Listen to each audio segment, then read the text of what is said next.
up, everybody? Welcome back to the Project Gross Show. I am Adrian Boysel, and I have my partner and co-host with me today.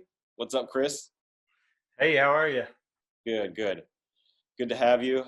So we have an exciting guest that you lined up for us today that I'm really, really excited about. Just really grateful that you were able to connect with him, that you have a relationship with him. And after reading some of his stuff and watching his stuff, very humbling guy. He's had an amazing amount of success in his life, and he's still rocking over and above every challenge that he's faced. So just excited. I want to be able to give you the floor more today than me just talking the whole time and kind of leading this thing. I just feel like this is something that you can kind of take over. So I just wanted to turn it over to you. Okay, great. Today we have Malachi Gross with us, long-time friend of mine.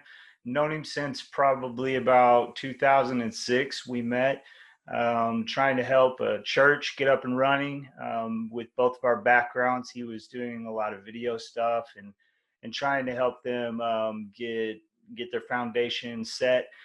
And we reconnected throughout the years. And so tell me, Malachi, what's an overview of what you've been doing and everything throughout the years? Oh man, there's been a lot of times when people ask, what do you do? It's kind of like asking, who are you? Which is once you get to a certain place in your life, you'll begin to discover that you don't have to follow that programming. But essentially, I'll tell you, just in brief, I moved to Tulsa to attend Oral Roberts, and then I went further on to Oklahoma Wesleyan to do my master's. Oral Roberts was mass communications, and also the Multimedia Institute, which was basically you run all of the production in the institute for a couple of years. You stay in the same class and you run all of the production for Oral Roberts. So basically you're live, you're on camera, or you're live and you're behind the scenes helping create Christian, or I wouldn't say Christian, just television in general. Lots of projects, lots of things we got to do, lots of people we got to work with. A lot of the people from that program, just to give you a kind of an essence, a lot of people from that program go on to work at a lot of your major ministry production companies, Joyce Myers, you name it, anything in that space. But of course, I went on to finish a master's in business, which I really begin to get a deeper understanding of pretty much how business works and actually how to be a minion within business and consult businesses. And so, but since then, through those years, I've worked with had the privilege to work with numerous people. Wayman was one of the big, what would I say, bigger than life figures, and he really connected me to a lot of people, and it helped springboard a lot of to work with a lot of people. Heck, you and I worked on, I don't know if you remember, but you coded a Flash guitar. Remember that on his last record? You coded. We reconnected when I was working at the Tulsa World. Yeah. And I was kind of just trying to figure out if I wanted to work on my own, and I was kind of looking for work, and you actually posted on somewhere to do a MySpace page, and that's what I did for Wayman. And you also done something for the website. Yeah, I did some other Flash work and some different things for you guys. Yeah, it was amazing. They made the guitar glow, and what I mean. That was pretty over the top at the time. MySpace is kind of a thing of the past now, but at the time it was like, wow, I've never seen anything like that. So. No, it was amazing. That was early. That was the early days. If you want to go back to, just jump right into entrepreneurship.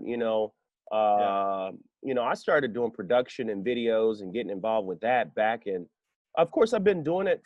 Honestly, I've been doing it ever since you could pick up a beta camera. My church had a beta cam, that you would carry the backpack with. And so, many are called, a few are chosen, blah, blah, blah. We can go through all that. But essentially is what we really need to get to right now today in entrepreneurship, right? We need to get past all that we're seeing in terms of the stuff, right? The flash and this and that. It's okay. That's good drivers. But ultimately, we got to discover who we are, and we have to, and there's a process to doing that ultimately. And as you discover and you begin to become more of who you are, right? All of a sudden, things can drastically, dramatically, supernaturally change. Are you familiar? Let's just bring it up. Are you familiar with Michael Todd? It rings a bell. All right. So if you look up Michael Todd is probably within the top 3 ministries in the nation as of we speak because of social media. He's here in Tulsa. He's probably got he's got millions and millions of followers, 1 million plus, you know what I mean, on Instagram and what was the other platform, YouTube. I watched that guy unfold because he was with Wayman and he was with himself. He's always been who he is, but discovering who he is. And what that has led to, it's kind of a natural, the way I see it, and if you look at his life, but it's kind of somewhat of a natural thing of him understanding who he is and being 100% of who he actually is, and using the tools and using the moment and the time and the presence and the evolution of God. That's a whole Wow. we're like, evolution of God, what are you talking about? That right there can really twist people up, but it's beautiful once you discover it. Well, and you said something there that I think is really important, and I think when you know who you are, and I think that is the challenge with a lot of entrepreneurs, is they have a dream. If they came anywhere from similar background that I did, they homeless, broken home, like all those things, they grow up hungry. They know they didn't have a silver spoon in the mouth, so they grow up hungry, and they grow up just wanting something different, wanting something better. And then when they become an adult, hopefully they realize that they are not set to the same standards, that they're not destined to live the same life that their parents lived, and then they can go out and create their own destiny. But a lot of people go through their early teens and then to their 20s and into their 30s and never really discover what their purpose is, who they are, and they never really get that. So what advice would you give to somebody that doesn't really know who they are yet and doesn't really understand what their purpose is, but they're hungry and they want to make something happen and they know that they're destined for something, but they just can't seem to grasp it, find it, and grab onto that? Because that, once you have that, like you said, you go all in on it, right? If you knew you have, an ace and a king, and you're on blackjack, like you're gonna go for it. So you're gonna go all in. So I think that that's an important aspect of this conversation, is being able to understand, like, what would you tell somebody that knows that they have a purpose? And we all know that everybody has a purpose in this world, but how do they find it? What are the tips that you would give them? Ultimately discovering that purpose. Later on, I will begin to give you and lay the foundation. Success This Life. It's been 7 years since it, I would say, popped into my presence. One thing that all of us have to know this. You have to know the end of the story is not a story. Mm-hmm. The end of a story is not a story. Amen. Okay? So, when do you begin to learn and discover really who Jesus is? He was 33. You had a little bit of the story about when he was 12. Yep. Right? Yep. Who's this kid? What is this kid talking about? Right? So the Christ consciousness, the historical Jesus, is what we all see today. So the pictures and everything, and everybody's like worship and all that. That's the historical and what we've come to. So the evolution of God, the movement is they say Jesus is the same today, yesterday, and forevermore, right? In the sense of a human being, right? Jesus is going to change because we are not all knowing. So what I mean by that is, as we progress, as we get more knowledge, as we get more understanding, a lot of racism was built on Christianity, right? Throughout the whole total of time. The thing about that is to discover this, we change, right? We have to change. The progressiveness of God is the fact that he's all expanding. It's more than we can grasp or understand. The story, right? The story is the story. So the journey is all of it. So no matter where you are right now, the only thing you got to do is you got to align yourself with the totality of the universe, the totality of all existence. Right now, we're just in a blip of a moment of a second, not even a second. Life is finite, right? We are living in a time of things that's infinite, right? We don't understand outside of, if you cut a tree falls in the woods and no one's there. You've heard of that, right? Who hears it, right? Right. So what happens is what you got to do is to begin to align yourself with the fact that one, everything is okay. Like everything is okay. It's more than okay, right? There's a Hawaiian prayer that I discovered interviewing Joe Vitale, and he said, and it's Ho'oponopono, and it says, I'm sorry, forgive me, thank you, I love you. Oh my God. That is like God in this. I mean, like if you want to learn and understand who really God is, like if you really want to understand, be prepared to be uncomfortable. Because whenever you get through the literary text of the Bible, because here in America, we've taken the literary text, right? And we turn into a literal text. And then we want to try to take this book and we want to try to form and make this book into something that we've done over the last, I don't know, probably roughly 1,500 years, right? In terms of trying to make this book, adapt this book to, how we feel. And essentially, you got to understand that one, everything is okay. And then one is in you, when you look at that, I'm sorry, right? Having a feeling that being okay with life and being okay with how you were born, the fact that you didn't have a mother or a father, or you grew up homeless, or whatever the case may be, right? There are situations that you are born with that you have zero zilch, no control over. And self-love is one of the biggest problems that we have within the world today. And to tell yourself and to put it out there into the atmosphere and say, I'm sorry, right? Is one of the confirmations to let go. And then that's where your forgiveness, total, complete, forgive me, forgive yourself, forgive the world, right? That's God, forgive me, right? And then ultimately, gratitude, thank you. Thank you for breath.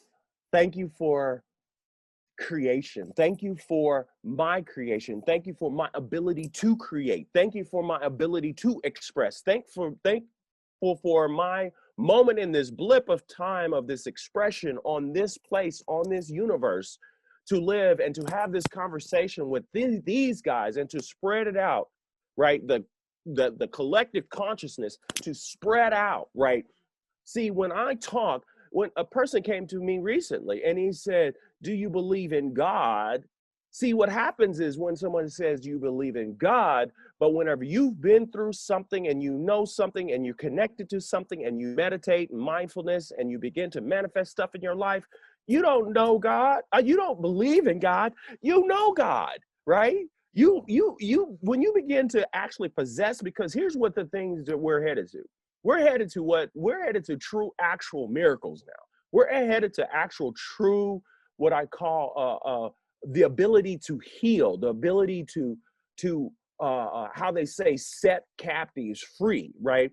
Because ultimately, I can go down the line of whenever I grew up in Pentecostal and holiness, and right now, even to this day, we give the enemy and we give the devil and we give anything that is bad. Like we give that so much credit, because I think and I believe that there is no necessarily evil. Evil is just demented good. You belong to God, and God is you. You just have to actually have the atonement, right? The atonement is, right? The cross is a representation. It's not an actual thing where you have to actually experience. Jesus don't want you to come to this earth and experience what he experienced. What was the whole point of him paying the price? What's the whole point? What's the whole point of the story? Right? We need to get on the consciousness of Christ. We need to get on the words. We need to get and allow those words to sink within us to the point where we begin to reflect, right? The whole point of the reflection and the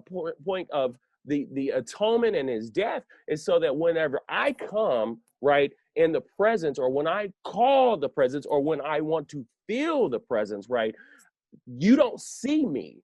God doesn't see me, right? He sees the atonement. He sees the price paid. He sees the fact that there is a forgiveness that I believe that we need to have on this universe. We need to have this right now because man needs it. But right now, what happens is we need to tap more into, right, who we are by one, in a singular sense, connecting to the God within us, right? If this in Ephesians, it talks about before the foundations of the earth, I knew you, right? Before any of this that has happened or come about, I knew you, right? There's a guy named Dan Radin, and he's an actual scientist, and he speaks on one. He has a book called Magic, and the thing about that book is it's phenomenal because in the science world you can't talk about magic, right? But magic is just a term. That's just a word, right? What we've discovered even back then is when Jesus was doing those things, it was kind of mystical. It was kind of like, what the heck? I mean, it was like, that's like magic, right? Magic is basically what we call, I wouldn't call magic the Holy Spirit. I would just say the way it works is beyond our comprehension, right? Beyond how we understand things work. And so you have to tap in, right, to the essence and the presence of God. And I'm telling you, I promise you, the essence and presence of God is not necessarily the collective body of coming into a building, right, and singing a song that is always going to be pretty much in about three. I'm a musician. It's going to be in about 3 different keys. You know what I mean? And you're going to actually, Hillsong totally switched it up for us and made it where, you know what I mean, you're going to have these melodies and these songs, and it's going to be repetitive. You know, I can go back to the Pentecostal stage of how I grew up, and we have some of the same things, but it's a little bit different, and we could run on with a song for about 10 minutes, you know what I mean, just doing it repetitiously, right? And that does bring in a presence, that does bring in a tone, right? I can do that I got music in an app as I do my meditation. And so ultimately there's a process, and that's what I'm working on now, is the process of discovering true success in life. And true success in life, right, is when, like Mark Twain says, is when you discover, right, that the day you were born, right, and the day you know why you were born, right, and ultimately in God, is a word that we created that we couldn't. I was one day I was just in the presence, right, and he's just as the power of the sun. And you can't explain those UV rays. You can't explain what the sun does. But I'll tell you, it's an honest, right? God is an honest. It's a something beyond us, something that's beyond just our full comprehension. And ultimately, with God, though, one of the things that I believe that can help you discover who you are more than anything is to be okay with yourself, to actually be okay with the fact that you have faults, right? If it says he looks beyond your faults and sees your needs, right? There's so many people committing people to hell, committing people to so much, you know, when you think of sin, it's like, you look at one of the things we really do a lot with sin is we chastise ourselves with it, or we chastise others with it and be like, look at him, look at them. Ooh, look at them, look at that, look at what they're doing. I'm in the cannabis business and I'm helping a lot of Christians because I'm doing some godlike things in terms of breaking down the plant to the Yeah. point. I mean, if I'll tell you, this is another thing, right? This is just a little bit of me, right? Uh, uh, from Neville Goddard all the way down to Dave Asprey to, if you, this one here, CBD, Brave New Medicine, right? The things that, and then of course I read and I study a lot of theologians, theology, the study of God. Most people are not equipped or ready or would understand when it comes to theology in terms of where we are today, from C.S. Lewis to Neville Goddard, and how the formation of New Thought, Pentecostalism. I've studied, and God has given me a gift. But ultimately, to be okay with yourself, because all those things, man, I'm telling you, all those things that begin to break you down, and then other people break you down, and then you come into a point in your life where all you do is feel broken, right? Oh, you're broken. We are broken people. We have this and we have that. And it's just like, oh my God, like even as we go through what we're going through, from politics to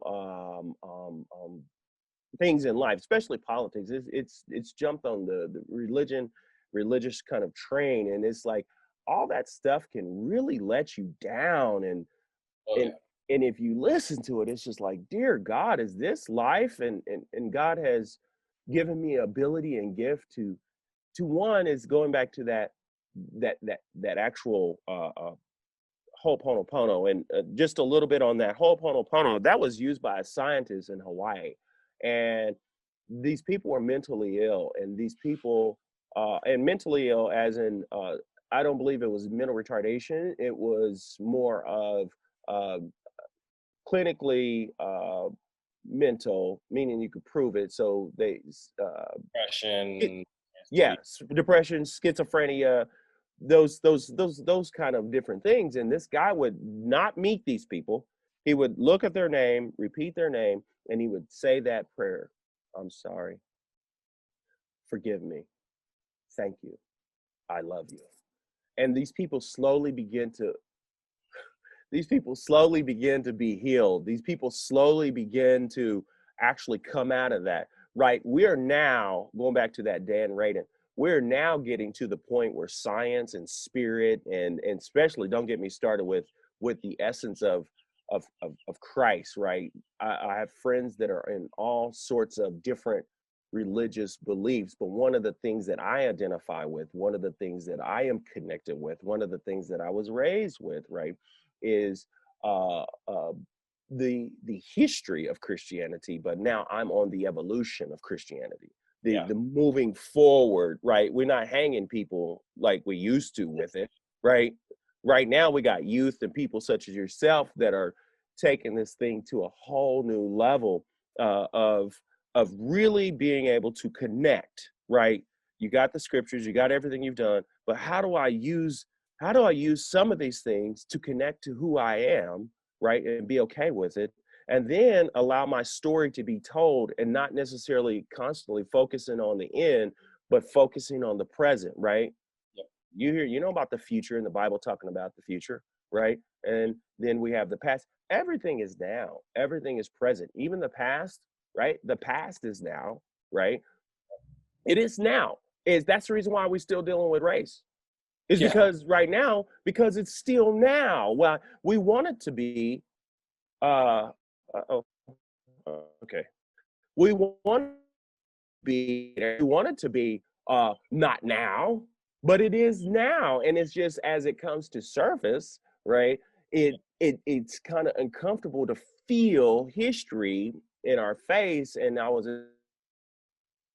recording, right, for another documentary, which is another thing that I produce and do, and I felt history. Like I literally felt not only history, but I felt the future. I was like, man, I am living in the future. This business guy that has come into the White House and he's able to do his thing, right? And then I'm like recording this, people are going live, I was like, man, like people have live video, they're watching. I was like, I am living in the future. Like, this is amazing. Take advantage of this moment, right? And to continually tell the story. I told my wife recently, uh, they were talking about PTSD. You talk about tragedy, and they were talking about this me experiencing PTSD, and and I told her, man, I really, I'm so ready for my book. I'm ready for this. I'm ready for that. And it was like a future statement. And she was just like, the story is still being told, right? Wow. She said the story's still being told. And you know what the Spirit told me? Tell it. Tell the story. So if you're right now and you're in a situation, right? You're homeless, you're helpless, you're, hurting people hurt people. That's something that's always been said. You are in a position where you feel like you have no hope, right? Hope is, if you want to depend on hope always has to have hope has to have desire, or it has to have desperation, right? We kind of need to get off the hope thing and get on the purpose thing. I don't necessarily, I don't want to just constantly push hope in the sense that it's like, oh, I have hope. No, I have belief. I have understanding. There's timing. There's alignment. It's just like what you got to do is manifest the presence of God to happen, right? If you want healing, you got to manifest and say, I'm healed, right? This sounds crazy, but I don't even have to go through the rhetoric of by his stripes and by this. That's already paid. Move now and say, I'm more than healed.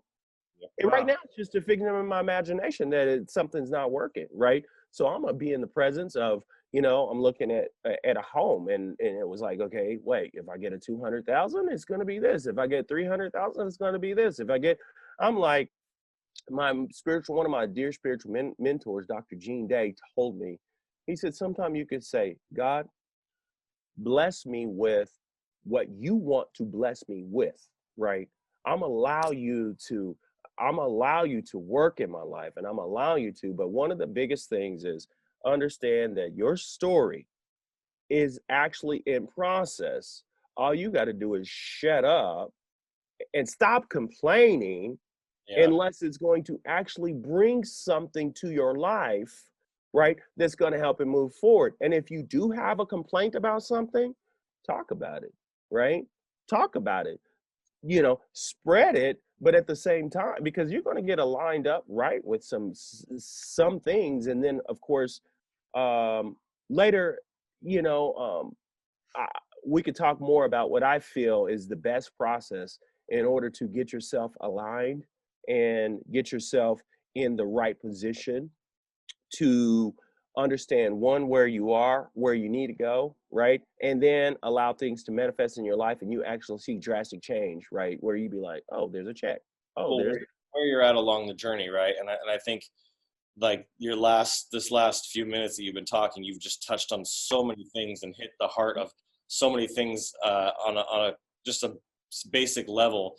And I think going deeper on some of those, like the cannabis stuff, the CBD stuff, a lot of people have felt guilt and shame, including myself, over the years, because I didn't touch this stuff until I was 20 years old. And then a buddy of mine, somebody I looked up to, who had an incredible amount of success in his life, who came from an amazing background, who just been doing amazing things, tempted me with it, and I gave into it. And so I felt, because I gave into it, I felt like I was weaker than I thought I had been before. But then, years later, I moved on from that part of my life, and years later, I realized that was part of my journey, part of my life, part of that experience. And it actually helped me. When I looked back at it, I said, what did it actually do for me? Did it affect me negatively, or did it affect me positively? And I looked at every situation that I was in when I was around in that environment with him was a positive situation.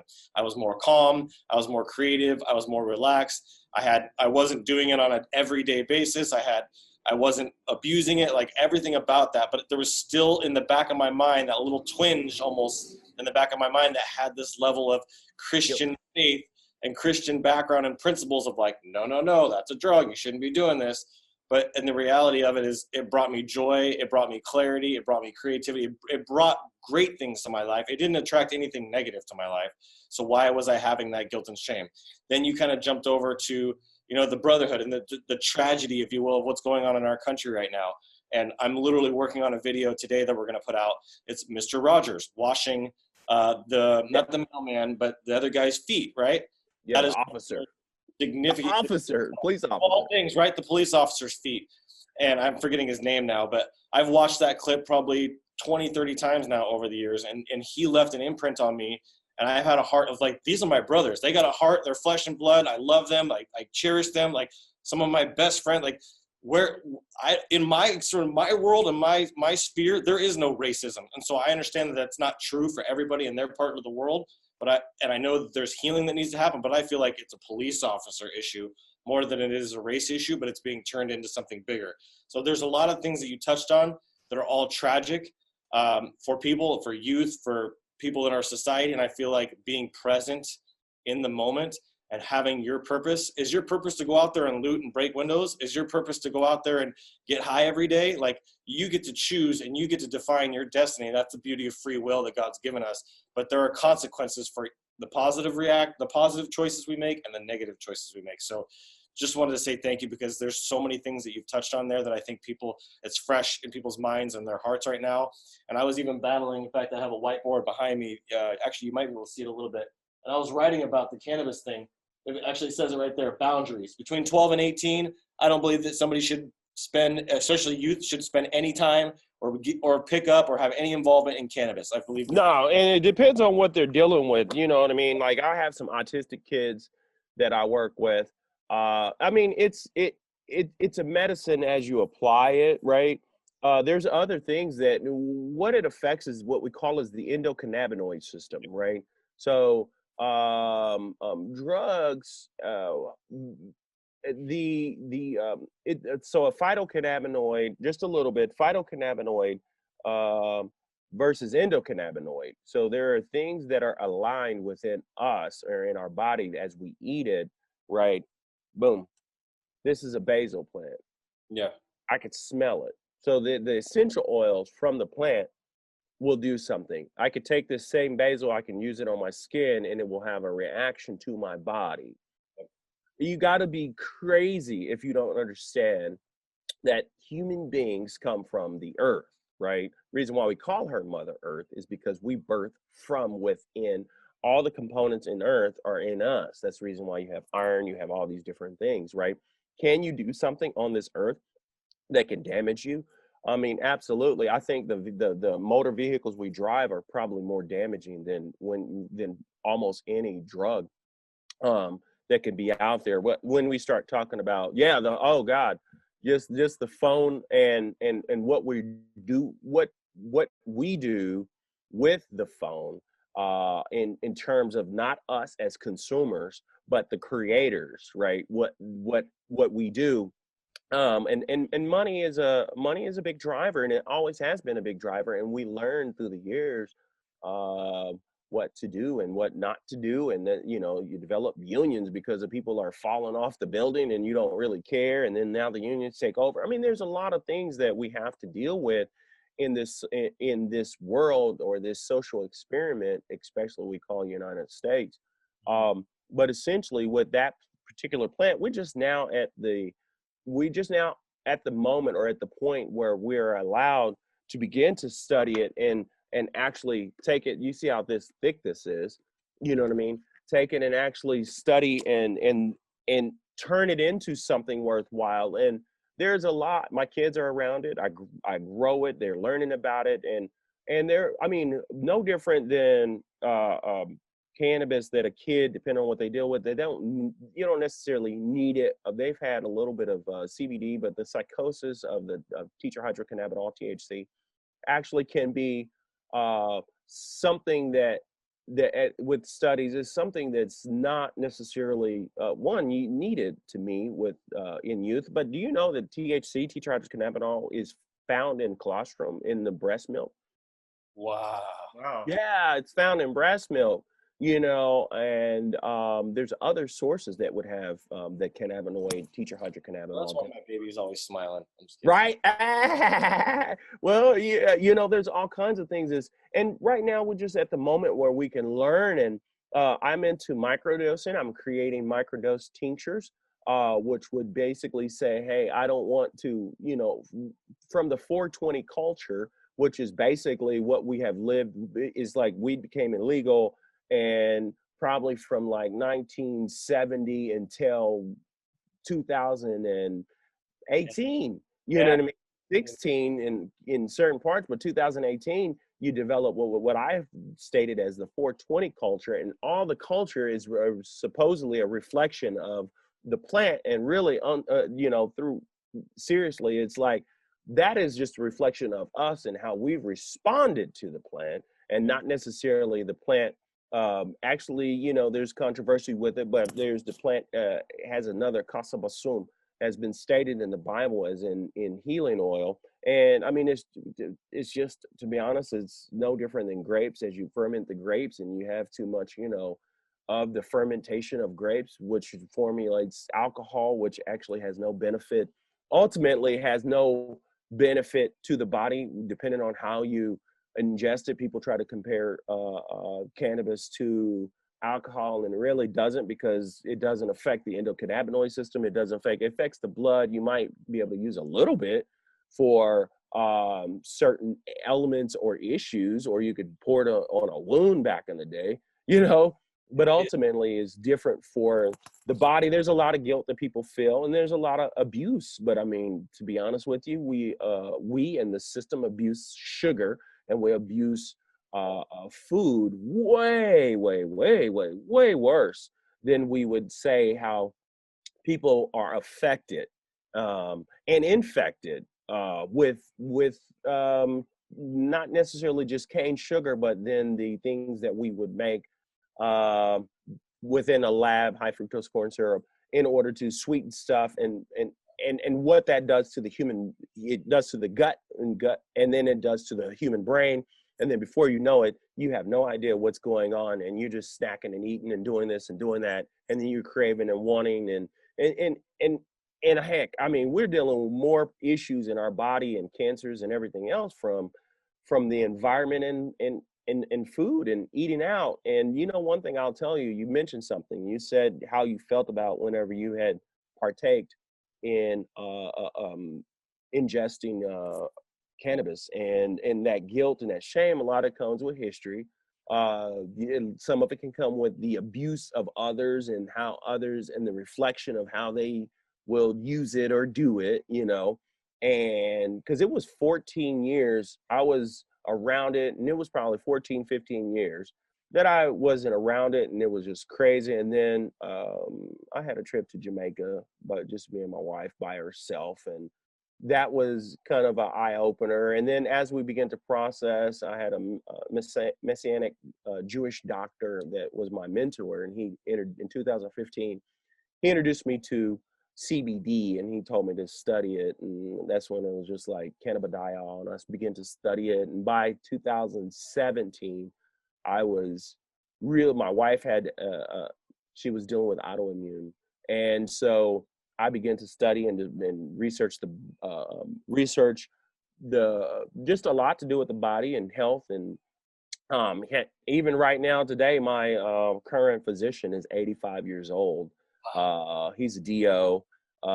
He's a cannabis doctor, but I'm working with him, and giving him some product today, actually, on some of our stuff, because our stuff is it's from plants, but it's still created in the lab for certain elements of people, and trying to really get people to. My biggest thing I tell people, it's not necessarily that I just want to say, hey, you take this and heals XYZ. If you could take something and it can help you with being okay, relieving stress. Cortisol levels are high.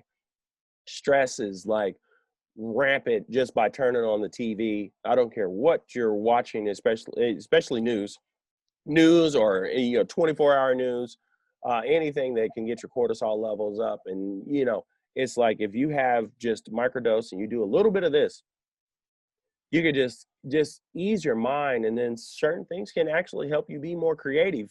The way I'm talking, what you hear and where I've gone in beginning in what would I say, understanding from here out, I can't deny that. I just can't deny that cannabis has a major role in it, and I do understand that if you do too much or have too much, and I do understand that can get to a point where it's ineffective. Yep. You know, it's like, oh, that's not effective. I'll cut it off. And so, um, uh, that's another thing too. I don't care if you are a heroin addict. You got to be okay with yourself and understand that the main thing you're doing right now is you there's something that's you're getting what would I say, misled based on the fact that it's affecting you mentally, and then that'll affect you spiritually, and then that affect you physically, and there's hope, and you can recover. And some things, especially like that, they're not good, and you know they're not good, and That's a it can lead good you. way to summarize it. Yeah. So, Malachi, is the CBD a part of your business? Is that something you're doing on a business level? Could you talk about that? Oh yeah, brother, I've been blessed to have partners, and right now we're building out a full-fledged lab and research center, um, Wow. 6,000 square feet, where I will play with growing, and because as you play with it, you know, you can discover more. And then within the lab, we will have a full kitchen and lab, being able to process. Uh, um, we I'll be working with some other people on the extraction process, because that's going to be big. But yes, absolutely. That's the reason why, you know, this book here, A Patient's Guide to Medical Cannabis, you look in here, you know, it's talking about dosage, and it's talking about arthritis, it's talking about consciousness, brain, spinal cord injuries, what they have so far in terms of testing that's currently done. Testing. This is written by a couple of people, and of course forwarded by an MD. And so yes, that is a big part of it. But also, I think one of the things has been success's life went from, I was enamored with success. I was enamored with the fact that it's like, dang, how do you get that? Like, how do these people, you know, whenever like you busted and broke, and you don't have nothing, and you see somebody that's got a nice car or a nice house and this and that, what's the Right. first thing you want to do? Man, I want to have a business. Hey, I want to get a good job. Hey, I want to have some nice stuff, right? And then what Right. happens is they may not, they may be broke. You may not have it, you know, and you may not get it. And one of the things that it has led for me with success this life is that, you know, there's people that have all that stuff, and they still are empty. And so that start guiding me down the path of understanding, how do I be happy? How do I connect to myself? How do I find more? And that's where mindfulness, meditation, which are two different things. And then, of course, that can lead to manifesting things in your life. You know what I mean? So even with illness, and it's funny because it's when you think about healing, and you think about Jesus, as you say, Yeah. and you know, he used a lot of that was done because of where he was, right? And at the time, I was like, he was a guru. You know what I mean?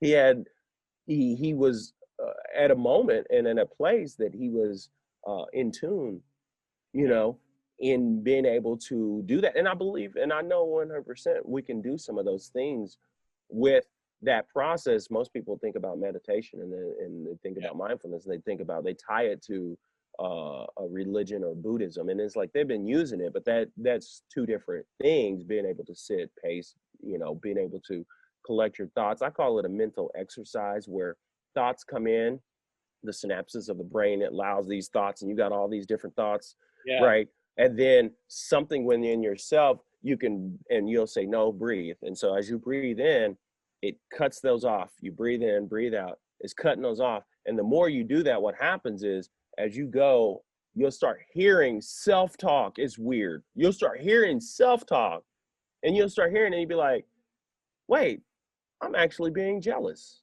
of what this person has. Yeah. Wait, I'm actually misunderstanding. So you'll start learning how to say, that's a thought that's coming from somewhere else, and this is something that's coming from source, right? Because it's between source and the world, right? I'm not Wow. of this world, right? I'm in this world, but I'm not of this world. That has to do with my heart. Not necessarily has to do with the fact that somebody's sinning. That has to do with, I'm not of this world, my source, right? My internal something, right? They're still trying to pinpoint the soul. Like, how do scientists want to pinpoint where does that, is it the pin in the ground?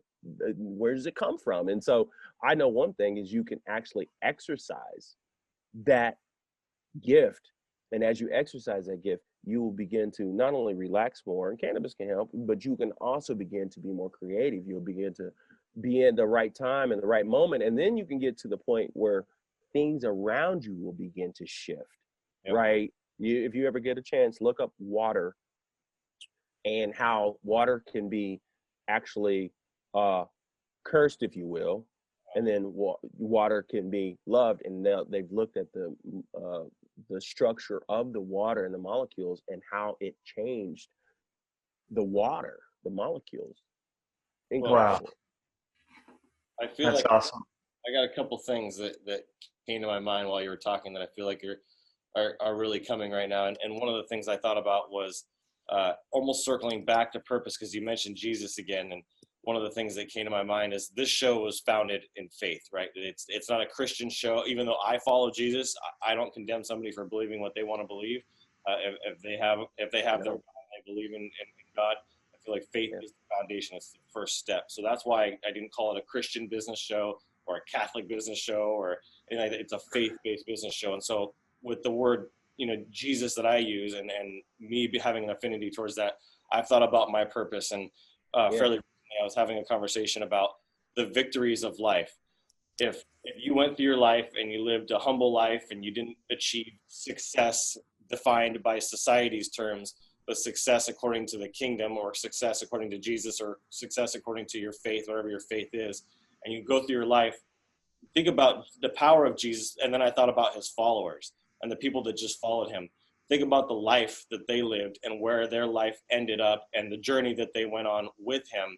And if they hadn't have been along his journey and just followed him and had faith throughout that journey, they wouldn't have gotten to experience. So I think a lot of us will tend to shy away from those challenges, because can you imagine what it would have been like to be one of his followers during that time with all the scrutiny and judgment and guru and all the things that he was looked at?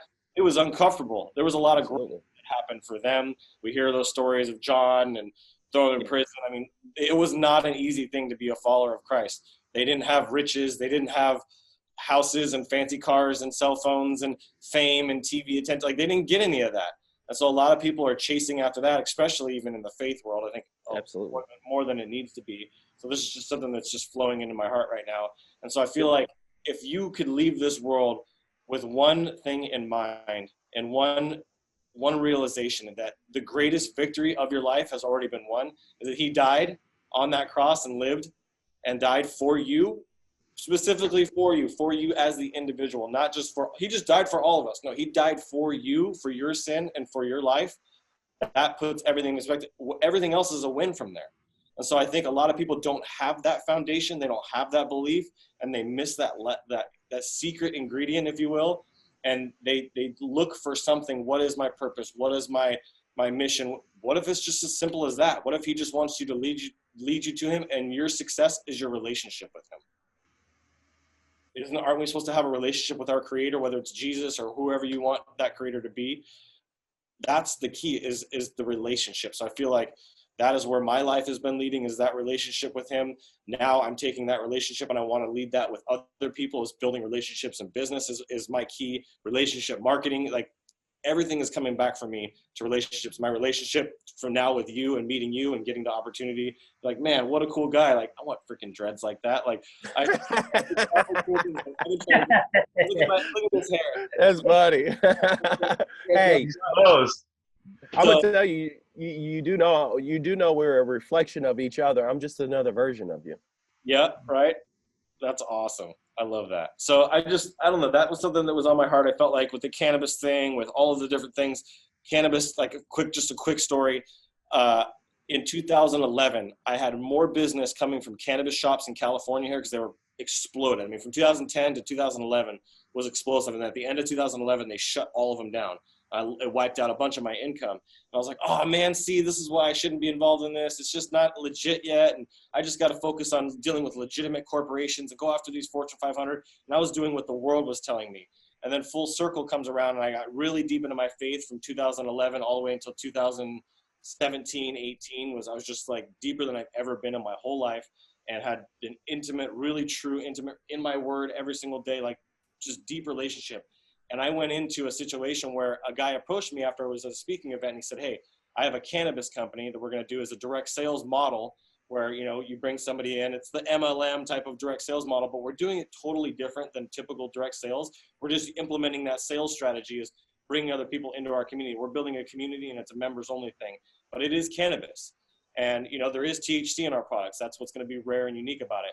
And I remember thinking there was like the biblical, what do they call that? The rules, the legalistic mindset that I had because I was so deep in my faith. I'm like, oh no, I can't get back into that culture. I can't get back into that group. I don't want to be going to your events and everybody's smoking it up and toking it up. And, you know, I just don't want to go back into that world. I'm trying to really be a youth mentor. I'm like trying to protect my image and my reputation and what parents going to trust me with their kids if I'm over here at cannabis events, right? That is the world and the legalism versus I walked away and I passed up on that event and that opportunity and I passed it over to my business partner and the amount of success that he's had. And he's the same kind of believer and faith. Watching him, you know, he's got Jerry Rice. He's getting talked to. I'm like, yeah, the GOAT. Like that's my favorite football player. And I'm like, damn, why did I do that? What could it really have done for me? Like negatively, could it really have impacted me negatively if I had passed up on that opportunity? You know, if I had actually taken that opportunity and not passed up on it. So I look back at some of those decisions that I've made, and obviously I made the decision for the right reason. I feel like my heart was in the right place, but those are just opportunities that we pass up because we let religion, we let faith, we let our legalism, we let what our parents say, what society says, turn us away from what is actually best for us. And so that was something I felt like I needed to share. It's part of your journey, right? Yep. Anytime you have something happen to you, whether it's good or bad, whether it's a reflection of who you are from what you went through, you know what I mean? Whether it's something that you're going to have to deal with, like you go commit a crime. There may be consequences from that crime. There, you know, I believe in free will, but understanding that you have it is two different things. Understanding how to know within your free will that this is good or bad is another thing, right? When you, going back, tapping a little bit of racism, right? When you have a implicit bias, a lot of that comes from, why is it that it's in the South more than it would be in like California? Yeah. Right? Why would that be? Possibly because of the fact that it's something generational, right? It's something you don't necessarily, I'm not talking about 1920 racism, I'm talking about 2020. 2020, so in 1920, it was okay for something to happen. Like if you go string somebody up and you're in the South, who's going to tell, right? Who's going to be, or who's going to give a care? Who's going to even care? It's like, well, they probably done something wrong, and it would be normal. You let you be affected in that space right now, right? You would go crazy. Like you would be like, what is going on? Like they can legally do that, right? So what happens is the implicit, because you mentioned cops, and the cops, I don't even blame necessarily cops. I blame a system, and the system is basically, has been not necessarily just designed. The system has been inherited, right? It has been inherited to do certain things, and now we're just getting into connection with it through technology. You and I are able to have this open conversation through technology, which is going to actually talk to some people, especially Christian people or people that have been raised with 1920 Christianity, right? 1920 to 2000 charismatic movement, right? I'm dear friends with Carlton Pearson, and he told me, he was like, I got cancer one time in my life. Nobody really knows about that. And he was going through what he was going through with Azusa, and he just told God, he's like, I just feel hurt. And he was like, I just don't feel good about what my past is all totally. And he was like, now I'm with this cancer and I'm going through all this. And it was just like, please, if I'm so wrong, if something about me is so bad compared to what is out there, please take me out. Like, I don't want to help. I don't want to hurt any person. Like, I got cancer and I'm going through this. I'm losing my mega ministry. Please wipe me out. And his cancer was healed like right after that. Wow. Yeah, God is like not what people think, right? God is God, right? I am that I am. Like, beyond our comprehension for sure. And it's beyond our comprehension. I think the generational thing that you said there, like the looting and the rioting and the protest, like all those things going on. Like, my wife brought me an amazing little gold nugget. She's like, think about for how long this has been happening in our culture, in our society. It's generational. At this point now, it's now programmed. The anger and the resentment is programmed into our DNA. Like, it literally goes to the DNA level because it's been happening for so many generations, for hundreds of years, that anger has built up and built up and built up. And now we are seeing that. And that is part of the reason.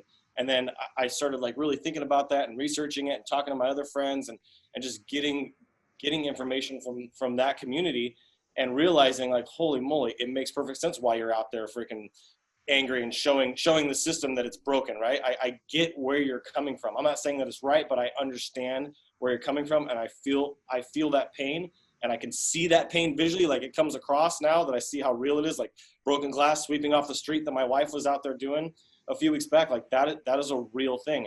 And then yesterday I see a post, I think it was day before yesterday, I see a post of someone saying, why hasn't the KKK been outlawed yet? And I'm like, holy moly. I'm like, that is like the most ridiculous thing. Like, why haven't they been considered a terrorist group? They don't bring anything good to the world. All they've done is bring destruction and pain and sorrow and hurt and negativity. Like, why have they not been treated just like some foreign terrorist group? Like, what, they're bringing destruction and pain and hurt to all these people. Like, why haven't we not done something about it? So I researched it, and I found out that in 1871, Ulysses S. Grant and a guy named Samuel Gallagher signed in a law protecting the KKK, and he was from the South. And I looked at the pictures, wrote a bunch of books, and I'm like, this guy looks like the freaking devil. Like, he straight up looks like the devil. And there's generational. I mean, that guy was around over 130 years ago, and we're still dealing with the repercussions of KKK and these racist organizations today that's fueling the anger and the resentment and the oppression of today is from 1871. Like, we have to start changing.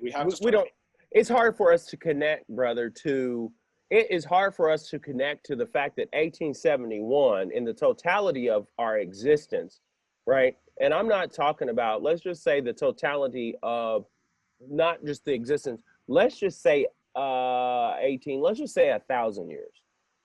Compare 1,000 years to when we believe the earth was here or formed, or when we have some kind of formation or understanding of the earth, like with technology. Why do you believe that Wi-Fi, do you believe that the frequency and waves, right now I'm talking to you, it's going through this wire and it's magically connecting right to my router, going out to servers that is pinging up to a satellite drop? Come on, brother. Like, come on. We are in an age and time that anybody 100 years ago would actually begin to have a mental breakdown whenever they see me even speak how I'm speaking, or whenever they would actually go insane, right? Wow. So therefore, what didn't exist, it existed. Why? The radio frequency and the waves and all that were out there. We just couldn't tap into it, right? So here's my question.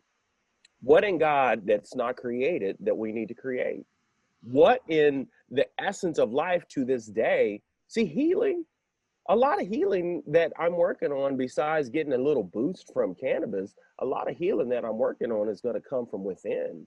It's going to come from that person versus it coming from just straight up medicine, right? And so, one of the things that I'll tell you is we just feel like, man, that's a long time ago because of the fact that we don't live that long.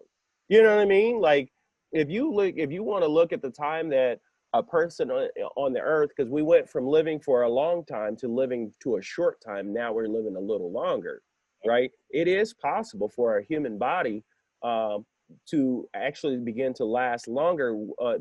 Probably in the next, I'd say next 50 or 100 years, you're going to have some biohackers out there. That's just something you can research that actually live. They may live, say for instance, they may live until they're 100 years old. But at 75 and 80, they're going to be like, wow, you're that old? You look at me right now today. If I shave, it'd be even crazier. But you look at me right now today and you'd be like, dude, you're almost 44? Wow. You know what I mean? Like, holy cow, black don't crack? No. What doesn't crack is you, how about you eat some grass-fed beef? How about you eat some plants? You know what I mean? Yeah. How about you meditate? How about you look at what you can do that is controllable, right? That free will thing is like we have to be people that put out information, and we have to put out a spirit and essence that gives people life, right? Life is in the power of the tongue, right? So therefore, if you speak life, speaking life is not speaking damnation. You know what I mean? It's not speaking all the things that we believe that we've spoken for forever. It's like that's speaking life is speaking life. You know what I mean? Thank you. I love you. Right? I'm sorry. Forgive me. Everything. It's a beautiful day. It's a beautiful morning, even when it's not. You know, faith, how they say faith is the substance of things hoped for, the evidence of things not seen. All those are words that sound great, but whenever I say faith is the feeling, faith is the feeling. So, in other words, feel how you want to feel. I want to feel healed. I want to feel wealthy. I want to feel right. If you want to be wealthy, you got to feel right. So begin to feel. If you want your show to get better, your show already is better. Your show already is happening. Your show already is whatever it is, right? Michael Todd, look him up. Michael Todd was that same guy he is today that he was back in the day. It's just the fact that YouTube come along, and he had, I think he tells a story where he had one of his main videos was on relationships, right? Some girl found it. He had already built a catalog of content on the internet. Some girl found the relationship goals, shared it on Twitter, and that one post got millions of views, and it just shot like a rocket, and he ended up on Stephen Furtick's show. Oh, there you go. You know what I mean? And after he hit Stephen Furtick, and that's whenever he went to all the other major churches, and now he's in the frequency. I've been writing a book for about 3 or 4 years called Tuning In. You know what I mean? In that frequency, like a radio, like the Wi-Fi waves. And you can align your body, and you can align your mind, and you can align your spirit, and tune in into the frequencies of God. Like, and tune into the frequencies of, and once you tune in, what happens is you tune in, and it can turn you on, right? Sometimes you'll get out of it. Sometimes you'll fade away from it.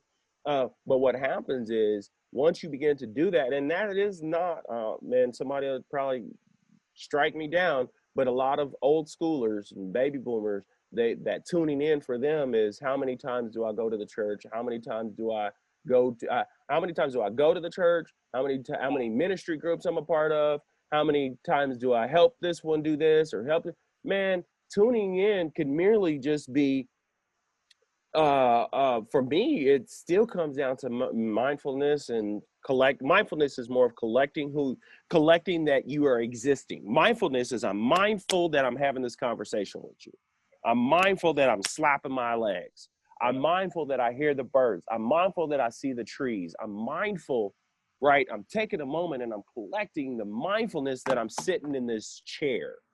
But meditation is coming from within me, right? And I'm going to meditate by connecting to my thoughts and letting them come and then releasing them and letting them go, letting them come and letting them go. And I'm going to do that for about 5 minutes. I'm a mindfulness. I'm going to collect the thoughts of everything here for 5 minutes. And then at the end of that next 5 minutes or 4, I'm going to manifest. I'm going to manifest. So I'm going to see the million people that are following me because I'm sharing and creating goodness.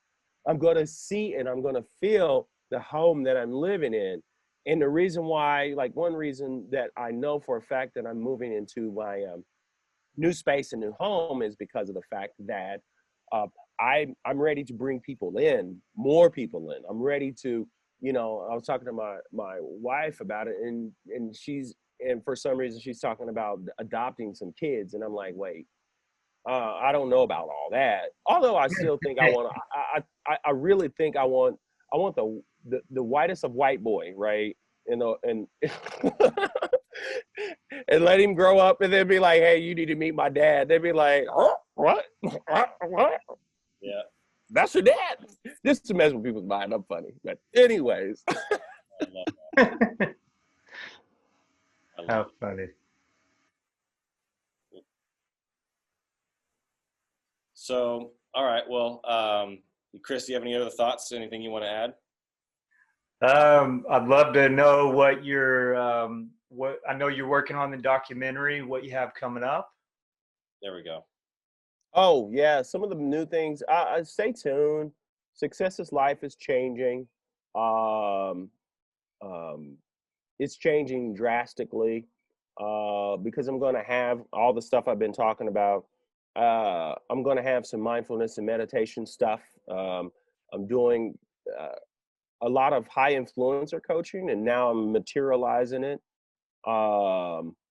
Meaning, like, so entrepreneurs that are out there, I'll tell you, if you want to be successful, whatever you want to call that word, successful mean, and as an entrepreneur is not being freaking broke. Yeah. To being in align with your purpose and being in align with knowing that you're getting somewhere and feeling like you're getting somewhere. And 3, like Dr. Miles Monroe, you can look him up. I was able to spend some time with him and work with him a little bit. He was a global pastor, traveling pastor, died in a jet crash, maybe 2015. He used to talk. He talks a lot about dying empty. I mean, your books that you've written. That means die empty. That's what Les Brown says all the time.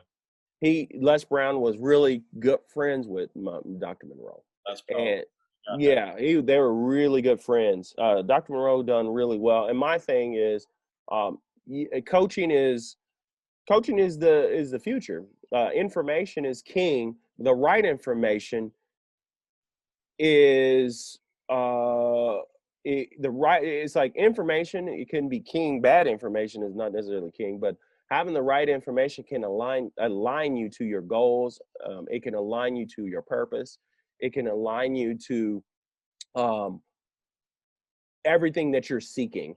And so I know for a fact that I'm called to do that. I know for a fact that I'm called to be a light. Let your light shine among men, for they'll glorify your Father which is in heaven. Matthew 5:15. Yeah.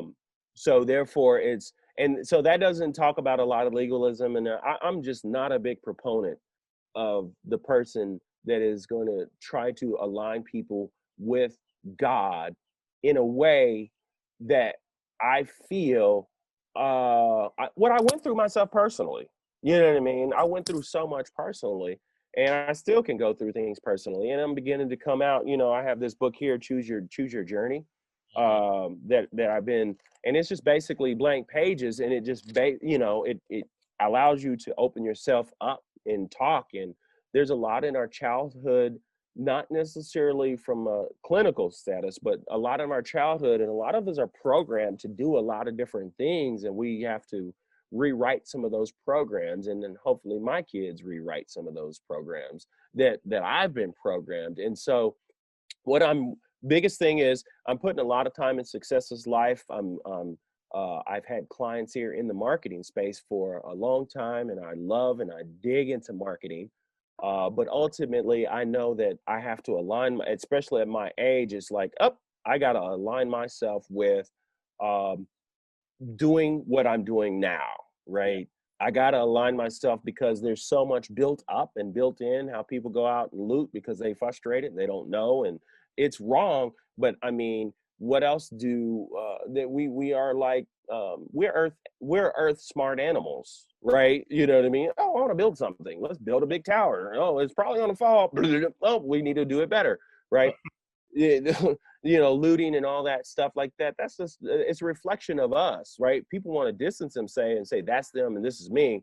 Why are they doing that? Well, if you were in their brain and you had their brain and you had their experiences, you would be doing that. All of us, everyone is you pushed out, right? You push who you are. If you push who you are out, right? They push who they are out. Everyone is you pushed out. It's just 99.9%, I think. It's only like 0.1% that it would make the human DNA different, right? So as we take responsibility and say, hey, what have I done? What have I said? Not to align myself with uh, a belief that, you start having talks about America and you start talking about what is good and what's bad for America. But then it's like, how does that help my heart condition? Yeah.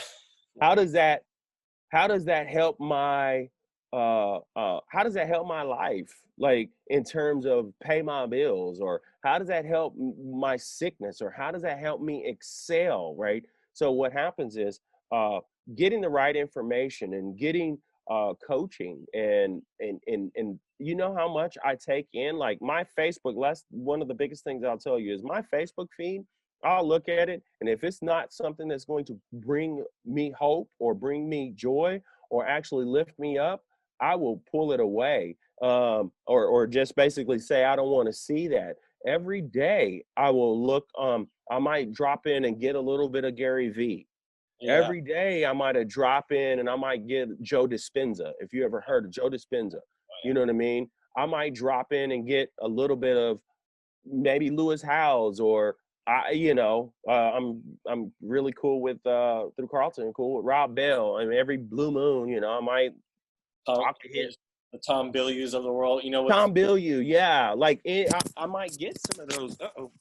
So I might get some of those people every day. I want to make sure that I get something that I know is going to manifest something good out of my life, versus constantly. Right now, we'll just constantly see, like, even if you just looking at like these videos at it gets tiring after seeing so many videos with uh, uh, what police are doing and what police should be doing and things of that nature. And it's just like, I don't want to make out cops to be bad, and I don't even want to say there's good cops and bad cops. It's like that homeless guy shouldn't be homeless, because if he had the right mind, I'm not even going to have. Sometime what I want to do is I want to be open to be like, that's a reflection of me. That's a reflection of me. That's a reflection of me. I got to change systems.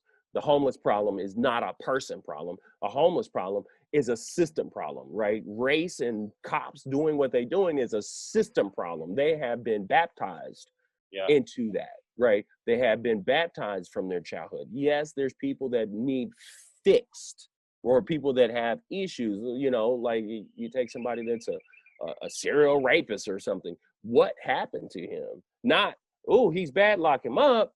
Yeah, we got to lock them up to protect people. But at the same time, what happened? Like, what is going on? What's happening to people? And so make sure that you get the right information. But with Success is Life, I appreciate you guys having me. Chris, you don't know how God has used you in the sense that pushed me to be on this with a family and with kids. And with everything that's going on in life. It gives all of us need encouragement. All of us need someone that believes in us. By you actually saying, "Hey, I want you to be on the show," just because I've done a lot, right, and I've been in a lot of places. And brother, I'll tell you, like, I mean, um, when I was 31 years old, and I'm hanging out with um, rock stars, and I'm with mega people. Uh, I'm driving 100 miles an hour in an Escalade going to Oklahoma City.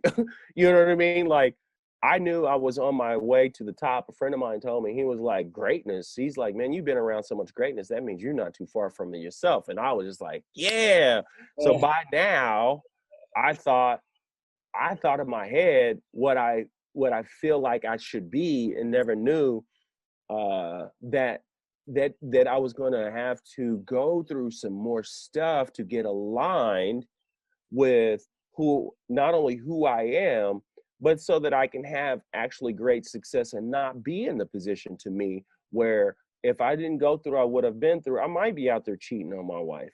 I might be out there doing some stuff that I shouldn't be doing. You know what I mean? Because of the fact that I haven't been around enough, I haven't learned enough, that it's like it's easy for these things, or things that people can receive a certain amount of success and feel hopeless. They can receive that success and live a certain way, and they don't have any purpose. And so I want to take this one moment right now and to let you know that it's not by accident that that that you wanted me to be on this show, but at the same time, I want you to know that your future is more than bright. The gifts and things that God has done for you and what God wants to do for you is about to shoot. I'm telling you, bro, I'm telling you right now, whatever you want and whatever you desire and whatever you've been praying for, right? Whatever you are missing, right? It's already done, right? It's already there for you. All you got to do at this moment right now is I want you to have a bubbling, I want you to have something inside you, like after we're done with this talk, bro, you're already on top and you're at the top. Like you might need to get out and start running right now, because whatever it is that you need, it's already done, right? It's and the minute that the words that I speak out of my mouth align with how you feel, right? Whatever it is, because I know we all have needs, we all have desires, we all have wants. One of the things, and this goes to you, Adrian, yeah. right? This goes to you, your walls and your show and your setup. And I don't want you to think about that ever again. All I want you to do is pump out shows, pump out shows, pump out shows, pump out shows, Yep. right? Interview, pump, pump, pump, pump, pump, pump, pump. Whatever you're doing, 10X it. Yep. 10X whatever you're doing right now, and stop worrying about anything that can block you or get in your way from equipment, from time. That stuff is going to improve, and it's going to get better, and you're going to get out there even more. But what happens is right now is that moment that you got to see this as this right now is already an international show. It already is. All right now you got to do is align out what's going on, right, in your shows. All that has to happen is you got to build enough. You got to feed the animal. Once you build enough up in there, and you just keep it going, what's going to happen is all sorts of things can be birthed out of it, right? And the more you put into it, every aspect of your life, the more you put into it, right, the more the potential of what can come out of it. And we don't look at the fact that it's like, man, if I do that and it don't work, if I do this and it doesn't work, and my lighting, my this and my that, you know what? It's probably not the best, and who knows if it ever will be the best. But I know one thing: I know we need more people that come from the Christian faith, right? The only Christian business there is if you sell Bibles. Otherwise, You are a show host. You are a business owner. You are this, right? That so happens to believe or so happens to follow the Christian faith. Yep. It's not a thing. It's just part of something that is within you. Well, it's incredible how things are all tied together, right? From a thought in the middle of the night of, man, I need a high performance coach. And before I go down that road, what I wanted to say is, they say that good is the enemy of great, right? And this isn't to take anything away from my previous shows, but out of we're probably at almost 50 shows at this point. After all the previous 50 shows, those were all great shows too, but there's something special and unique about this one, because it all ties in together with everything I know that God is doing in my life, and with Chris and I coming together, and just everything that's been tied together, from our Tag Talks events to my faith, all of that. So what I'm saying is, coming into the show with kind of that heaviness, I'm like, there's something here I knew that was special, and I knew that I needed to lift off and release and get out there. And I think we touched on it a little bit with the tragedies and the things we've overcome in our life. But the thought hit me towards the end of this, that the high performance coach, because you said coach, that I was looking for, that I've been seeking out, and I'm going, God, I have Raul, my business partner in my life, who's one of my coaches, and he's a high performance coach, but I'm looking for somebody different. I know that there's somebody in my life that's different. And I've been talking to my wife for probably 5-6 months about going to Oklahoma and hanging out with Chris, because I love the guy. We just jive. We just work, my personality and his personality. He's the get it done fulfillment guy, and I'm the visionary. I got this next idea, and I got this next idea. And he's like, no, throw that one in the trash. So we just jive really well on such a deep level. So I'm like, I want to get out there. And then last night she's like, hey, you want to book that trip to Oklahoma? And I'm like, yeah, but I feel like, let's wait till tomorrow. And I just felt like I needed to wait a day, which was weird. And so now you mentioned everybody needs to get a coach, right? And so now my thoughts are, I want to hug this guy. I want to go shake this guy's hand. I want to go hang out with this guy. Not only is it about Chris now, but now it's about Malachi and getting to know you. And maybe we get face to face and hang out, and we're both creators. That was the thing that came to mind, was we're all creators sitting here. Chris is a creator with a unique personality and gifts. I'm a creator with a unique personality and gifts. You're a creator with a unique personality and gifts. We all have similarities and connections to things, from the cannabis to the relationship with our faith, and just all this media and production. So I feel like there may be something here, and I'm really feeling it strong. That's maybe that strength, that strong feeling I was getting in the very beginning of this, was there's something bigger here at play, that there's going to be some gold nuggets that people are going to pull, and they're going to get some breakthroughs off of this show. I know that. But I feel like this show is rare, because for the first time it's more for Chris and I than it is for anybody else. I feel like that's important, right? It's that self-care that you talked about. And so I think that something special here is with you, is whether it's Chris, you coaching Chris, or Chris coaching you, or you coaching me, or like vice versa, the three of us, there's something here. I know there is. I can feel it in my heart and soul. And it's just, that's exciting to me, because this is the first that I've had some deep, this is the longest show we've done too, to be honest. So there's something special about this show, something unique here. And if you guys are up to it, I will get a plane ticket tonight, and I'll be out there next week. Get the ticket, Bubba, because I'll tell you, I hug people. I let the spirit move and let it come in, right? I let it all fester and bubble up. You know what I'm saying? Yes, you get that ticket, because guess what? Whatever you want and desire, when 2 or 3 are gathered in my name, I am in the midst. Yep. Right? Yeah. Right? That's the fact. And most people, like, I might have the person, I love people in general. That's why I love doing this so much, is interviewing and being curious and asking questions. But then, like I said, there's something special here where, like, while you're talking a few times, I'm like, I love this guy. Like, I genuinely, I freaking love this guy. Like, I want to just reach into the computer and give him a hug. I'm so grateful that God created you. God gave you the destiny.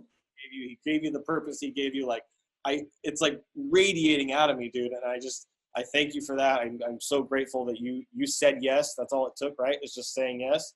A lot of the great things in our life, to be able to receive it. And a lot of people are not saying yes because they don't feel like they deserve it. They don't feel like they're worthy. They don't feel like they have the background or the credibility or the authority or the character for those things to say yes. And so I want to encourage people that watch this, that are, as we're wrapping this thing up, to say yes to opportunities, and remember that good is the enemy of great. So things that you know are just good, you can pass on those things. It's okay to say no to those things. But when you see an opportunity like this, you have to jump out, you have to grab it, you have to seize it, and you have to take it and take action. I'm going to buy a plane ticket like as soon as this show is over. So Wow. it's a priority. Awesome. Timing is everything, man. That's awesome. God is everything, but timing is also very, very important. So, Hey, let me tell you, you know how they used to say, put God first? yep. You know you don't have to. Family, Uh-huh. career, everything else. Yeah. Where's God? He is all of that. That's awesome. God is all in all through all. He is all of it. He doesn't He's need all of it. You Yep. don't you know what God you put first? Whenever they say that, I used to grow up with that song and it was like, put God first, first in all you do. Ooh, ooh. It was Gospel Bill, right? possible. You know, it was a cool song. But I had a moment and it was just like, why do I need to put God first? That putting God first is putting the practices that we have gathered, right? Going to church, making sure I read my Bible, making sure that practice is what they want to try to call God. Yep. No, that's not God. That is just one of these things. God is the center. Jesus, you're the center of my joy, right? Mm. Yep. All that's good and purpose belongs to you. It's all, right? In all, through all. So one of the things you have to do also with this show and know that this show is not for everybody else, brother. This show's for you. This Wow. show is to bring you joy. This show is to bring you life. This show is created by you and Chris, right? To express, right? High influencer coaching is if I'm coaching the NBA, right? And I'm coaching somebody there, am I coming there to tell him how to freaking play? That's No. stupid. No, I'm there as the center, right, of the person that's going to say, hey, I noticed that you didn't do this or you didn't do that. I'm noticing these things. Or I'm noticing that if we were to actually do this, these people are the greatest. All I got to do is tell them what I see in terms of strategy, right? Yep. In terms of, hey, have you guys ever thought about doing this? LeBron James coaches the team. Hey, yeah. When you do that free throw and you lift up your left foot, you make it every time. I don't know if you noticed that, but if you lift up your left foot when you do that, you'll hit those shots every single time because I see you do that. Every time you make that shot, you do the same thing, right? Right. So the thing is that's my son's team. In the NBA, you don't tell them about their playing. You just are the strategist, right? If I'm the military and I'm going to go and I'm going to do something, I'm going to say we need to send the Navy SEALs first. First, we need to have the CIA go and get some intelligence. Yep. I'm not going to be like, hey, make sure whenever you get that intelligence that you make sure that you have the right equipment. Who am I? No, if I'm a military strategist and I'm a general, I'm in that team, I'm going to send the CIA. They always roaming.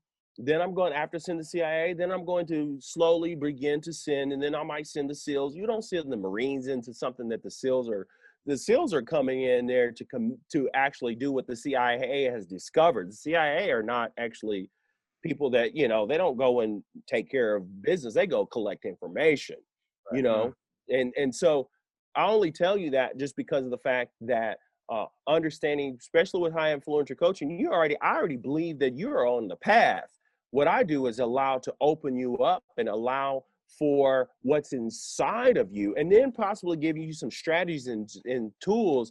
And if I look at this spiritual journey book, what's the nicest thing you've ever done for someone? How did it feel? Right? I ask you those questions. Have you ever burned a bridge and later regretted it? Who did you burn it with? How can you repair this? I'm going to tap into some of the guilt you may feel and why. All right. So, yep, my computer's at 1%. So I can talk. All good. So how do people get a hold of you if they want to reach you? Google my name. I'm on Facebook, social media, Malachi Gross, Success This Life. That's the biggest way. I need to redo the Success This Life website. I've been just struggling with. You got so much of this. You start struggling with developing that. You know, even though you can develop it, it's like, oh my God, I'm just so focused on the internal stuff in my books and things of that nature.